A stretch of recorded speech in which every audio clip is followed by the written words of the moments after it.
Shalom.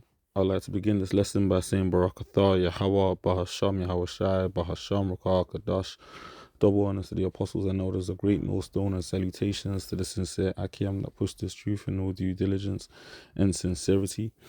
This Trump versus Kamala Harris situation in the States in regards to the upcoming election in November that we just started a month of is going to cause anarchy in America, man.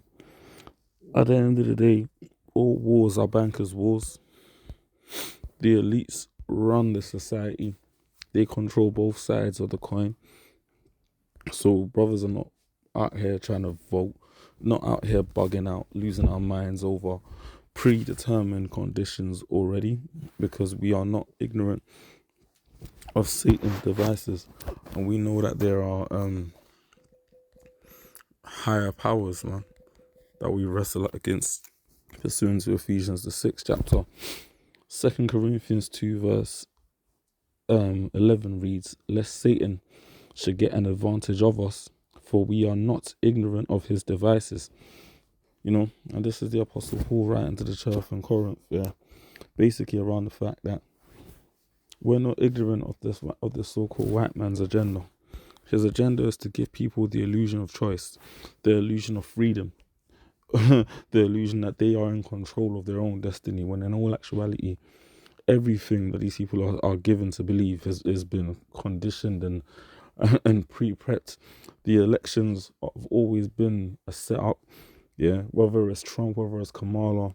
Ultimately, the NWO, regardless of which side of the Illuminati, the left-hand side that it comes out of, is ultimately designed to enslave people, to have them in those 15-minute cities, to have them eating that artificial food, chipped up, with the mark of the beast, getting all sorts of bugs, medication, I want to call it that, getting prick sticked by Esau Edom for the flu or the CV or all sorts of different conditions, some man-made viruses.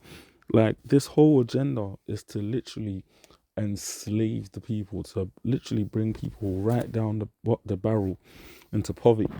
And I'll tell you this, if Trump wins, man, the left is going to riot. You're going to see Jake losing their man in the street, 2/3. You're going to see women out there acting a fool. You're going to see people literally clashing against the police hardcore.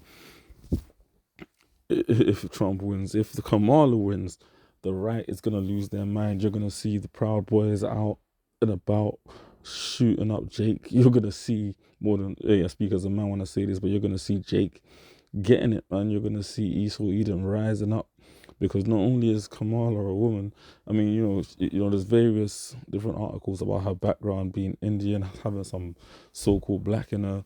Ultimately, she represents Jake culture. She's had Beyonce, fucking all of these different Jake celebrities at her conferences trying to endorse her. Because at the end of the day, Esau Edom doesn't respect Jake. That's why they're using entertainers, man, to try and persuade you to vote for Kamala, man. Regardless of whether you vote for Democrat or Republican, ultimately speaking, the result is still going to be the same, resulting in your enslavement. But you see, a lot of our people are really heavily invested into the system and they trust in it, man. And that's why, like, one of my favorite scriptures to bring out is Isaiah 31. Woe to them that go down to Egypt for help and stay on horses and trust in chariots because they are many, and in horsemen because they are very strong. But they look not unto the Holy One of Israel, neither seek they the Lord Yahweh. Now, Jake, ultimately, are so brought into this society in this place that they don't even pay the Lord any mind, man. They feel like Esau Edom has the answers. They want to be ruled perpetually by Esau. And that's even Jake amongst the truth, man. Amongst the so-called brotherhood in different camps. They don't want to set up Israel in righteousness under Yahweh Shai. They don't want to be governed by the Lord because they've got so much Stockholm syndrome. They think only Esau Edom can give Jake their marching orders. They think only Esau Edom is qualified to lead, and they're willing to sell their people out so that they can get FRNs and have some sort of a city state within Esau Edom society. But at the end of the day, the law's gonna punish you and ultimately destroy you for that lack of faith, because brothers have been following this debacle right here, this political debacle, this comedy show. Like Trump had Hulk Hogan, yeah, at a rally. That old fucking that old cracker Hulk Hogan at a rally.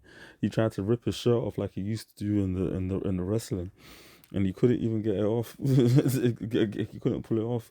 Then you had Elon the Dust Musk as well, brothers call him. He was out there spouting his nonsense. You had one Edomite pull up and call Puerto Rico like basically a pile of rubbish in the sea, totally showing you exactly how they feel about you, Jake. And they look at you, Jake, especially, I mean, the majority of the people, because they're all fucking stupefied, but they look at you, Jake, like literally pieces of shit. That's what they really think of you. And that wasn't even a draconian slip. That was literally the guy just being honest. He literally was just like, yeah, but Puerto Rico was like a, excuse me, he was literally saying Puerto Rico is like a pile of shits in the ocean, a pile of rubbish in the ocean. And there was Puerto Ricans in the crowd at the rally that heard that, and they felt a type of way, but he just kept on going, man, and they had nothing to say. But that's because you, Jake, are comfortable being subservient. But these devils are going to run you into the ground, man. America's destiny is to be destroyed, and the time of Jacob's trouble is going to occur. You see, the time that we're coming into, as is described in Daniel's the 12th chapter, is a time of trouble such as has never been since there was a nation upon the face of the planet Earth, man. And there's so much that's piping up and getting us ready for this point. Let me just quickly get 2nd Ezra the 15th chapter, and I'll go straight to the point. Verse 14. Woe, meaning destruction to the world and them that dwell therein. For the sword in their destruction draweth nigh, and one people shall stand up and fight against another, and swords in their hands. Weaponry is going to be getting used. Modern day weapons, the gun, yeah. Explosives. People are going to be out there using their vehicles, driving into people, plowing people down. It's been happening here in London, man, to the point where they've had to barricade loads of sidewalks in the UK because of the threat of people literally using their cars in terroristic attacks. But anyway, for the sword in their destruction draweth nigh, and one people shall stand up and fight against another, and swords in their hands. Of course, there's going to be racial elements to that, because, we had that here in the summer in the UK. Edomites all over the country were rioting and attacking Jake and other so-called ethnic minorities, other nations, but the sentiment was heavy against Jake. And in the time to come in America and across the globe, you're gonna have those racial tensions. You're gonna have Jake that live amongst Esau that are gonna get set up on. You're gonna have Esau amongst Jake that's gonna receive the same type of treatment. But you're also gonna have class wars. You're gonna have people warring over the political party that they support. You're gonna have wars over literal food, water. Yeah, understand? Hey, for there shall be sedition among men, meaning ill feeling. People are gonna have hatred towards one another, pure hatred at that, and invading one another. So they're gonna be running up into each other's houses. They shall not regard their kings nor princes, and the course of their actions shall stand in their power. They're not gonna be.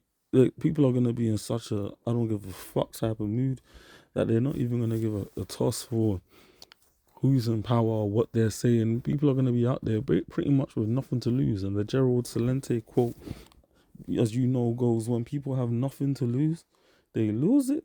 And that's exactly what the framework for is being set up. Sorry, that's exactly what the framework is being set up for. People are going to be put in positions where they just got to get a cracking, man. Absolutely get a cracking. And only through the elect is the nation going to be brought back, man, because the Lord's going to deliver them out of the land of America, first and foremost. Because I'm telling you, man, everything else upon the shores of that land is going to be totally obliterated. London is going to get hit heavily as well. England has got a lot of enemies, and London has got the largest population by far, over 11 million people, and it's the financial hub to England. You better believe that it's going to get hit. Numerous European states, yeah, because at the end of the day, the Lord is basically setting up the perfect play for this place, this whole society, man, to go, man, to be destitute and literally hell-like. A man shall desire to go into a city and shall not be able. For because of their pride, the city shall be troubled, the houses shall be destroyed, and men shall be afraid. And man shall have no pity upon his neighbor, but shall destroy their houses with the sword, and spoil their goods because of the lack of bread and for great tribulation. Like here in the UK, we just had a financial forecast, a financial budget, man, a treasury budget for the government, and people were on edge. Ultimately, it's a shit situation for the country. It's not as bad as I thought it was going to be, but it's still a fucked up situation for the country. People are upset by that. But guess what? They're not rioting just yet because they still got the football, they still got food, they can go to the pub and get themselves a drink. It's all good, mate. Life is fucked, but at least you can watch the Arsenal and all of that. But the time is coming, man, and it's fast approaching where the tensions are gonna bubble over, man.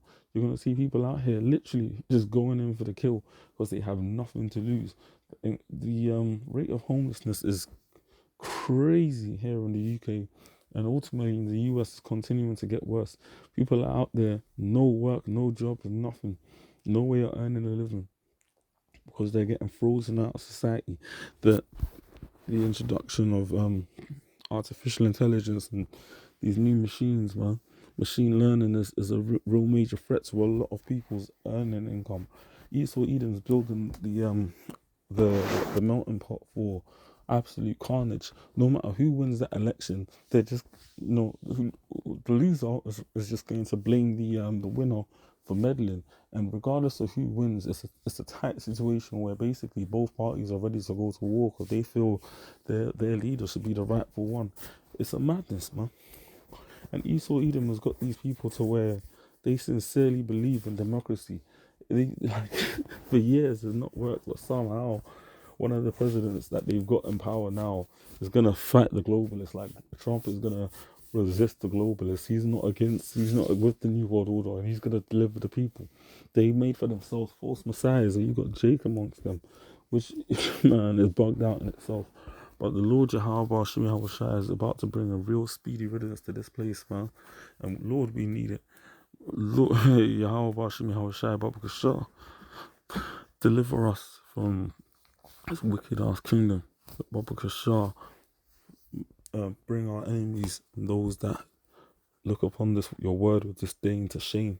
I mean, Lord Jehovah Shemi Shai Bashim Rakadash Barakatam, bless us all that are of the hopeful elect of Yashala. Yahweh Shemi Shai Bashim Rakadash Baba Kasha, Baba Kasha, Baba Kasha, Barak Atham. And death unto the 2/3, Abad the 2/3, Abad Babal, destruction unto Babylon, and salvation unto Yashala, man. Kwame Yashala. Yahweh Shemi Shai Bashim Rakadash Barakatam. Shalom.